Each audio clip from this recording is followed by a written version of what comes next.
Welcome to this month's Minute with Victor, where Dr. Cotton answers your questions. This month's question comes from a physician who writes, I'm the only pain management physician in my community, and I'm very busy.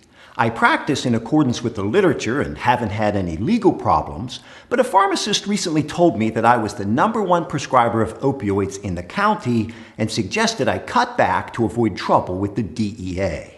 I believe I'm doing what's best for my patients, but should I reduce the number of opioid scripts? So, as I understand it, you're doing what's best for your patients and you're prescribing in accordance with the literature, and the question is whether you should cut back on the opioids. Well, if you do, you're going to have patients who should be treated with opioids who aren't going to get them, and as a result, they're going to suffer more pain than they should.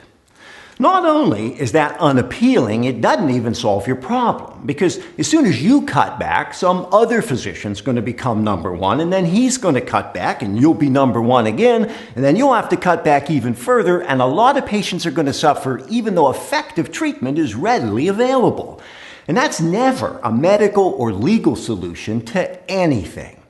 I understand your concern about the DEA, but we need to remember that being the #1 prescriber isn't a crime. In fact, in your situation, it's completely predictable. You're the only pain management physician, and you're the #1 prescriber of opioids. And I suppose if you were the only endocrinologist, you'd be the #1 prescriber of insulin.